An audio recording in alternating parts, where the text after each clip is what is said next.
Hey fellow peers, Sofia Static here, and welcome to my first unexpected video of 2023. I hope you are having a good year so far. As with any new year comes new goals. Most of these goals are ways to better ourselves, such as exercising more or expanding our mindsets or something like that. I have many goals for this year. Most of them revolve around addressing, managing, and bettering pre-existing aspects of myself. One of those aspects is the topic of today's video, dolls. Here's the thing, I've always liked dolls. I've collected them for a while. I have a variety of dolls, from fashion dolls, vintage dolls, Russian dolls, ones I randomly find in the garage. However, I was always scared to be open about this interest. Luckily, my immediate family has always been supportive of my harmless interest in collecting. Hell, some of them even collect toys and dolls themselves, and we help each other collect. But for some weird reason, I always had trouble telling my friends, even though some of them have similar collecting interests. When most of my friends found out, though, they had no qualms and were actually supportive. But some of my hesitancy is still there to this day for God knows what reason. And I guess my real question now is, why would I feel this way about doll collecting? And I think it loosely has something to do with how doll collecting is perceived, especially in media. Now, I'm not going to go in extensive details about the perception of doll collecting in media today, but maybe in a future video. I'm going to talk about it in more general and personal terms. In general, I believe that doll collecting is seen as creepy and immature at worst and cute and interesting at best. In a lot of general spaces, if you mention doll collecting, people either think you're a socially awkward, regressed adult who would rather play with toys than be out in the real world, or some type of pervert or potential serial killer or something along those lines.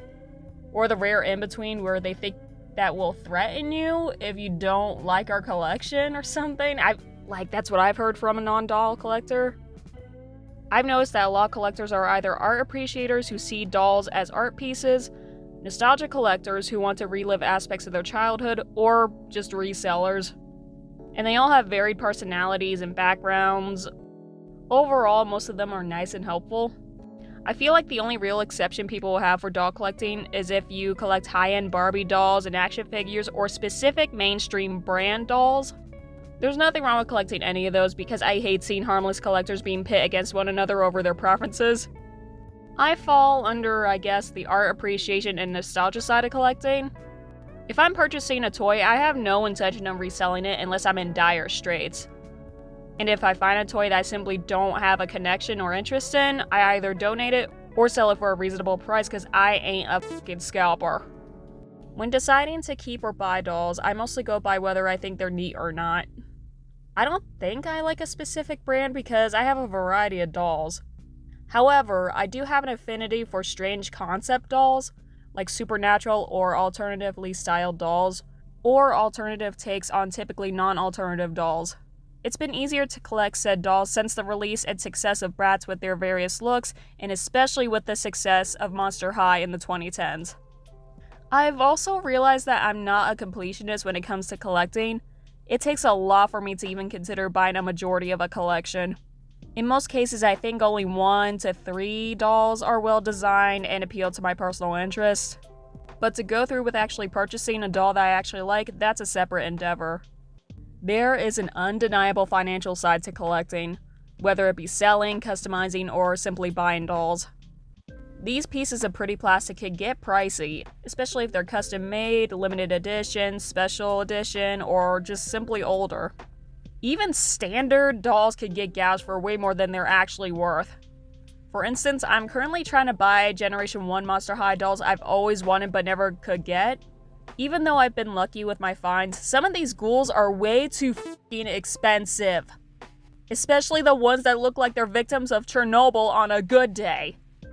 Even some newer dolls I'm interested in buying have weird, varied prices. Like, why does the budget doll cost more than the basic doll? I've also heard absolute horror stories of how people lose all their money because of toxic collecting habits. But at the same time, there's this weird shame people try to impose on collectors, especially if they collect things that aren't deemed as acceptable, typical, or an investment for the future.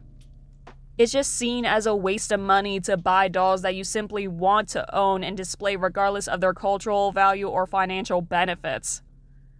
And here's my thing when it comes to buying things to collect. Get your priorities realistically straight. Take care of what you need to do first over what you want to do. Pay your bills, fix what needs to be fixed, take care of who you need to take care of. Because one thing I've learned while collecting is that I have to humble myself and accept that I'm not going to get everything that I want on my wish list.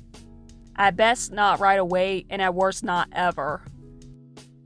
Acceptance is an unboxing of discoveries. Self-acceptance is a well-managed display of your journey and what you have yet to explore. My acceptance this year just happens to involve pretty toys. As a reminder to myself, as long as I pay everything off I need to pay off, I'm not going to feel guilty over buying a doll that I know will make me feel happy. I may have a good idea now of what makes me happy when it comes to toys, but I still have many brands and styles to find and give a chance. I know and accept that not everyone will care for my hobby. Some might even judge me harshly. That just tells me they don't know a lot of people that well because what I do is pretty common. I'm lucky to have a family with similar interests who support me, and who want to help and learn from me. All in all, I'm ready to better myself with fun little goals this year. Thank you for watching. If you enjoyed this, be sure to like and subscribe. I know this video is a bit different from my other videos, but I highly appreciate you watching it. What are your views on doll collecting? Are you a fellow doll collector? If yes, what types of dolls do you collect? Also, what are your goals for 2023? Doll related or not? Let me know in the comments down below. Until next time, stay safe out there and enjoy all harmless aspects of yourself, my fellow peers. Bye!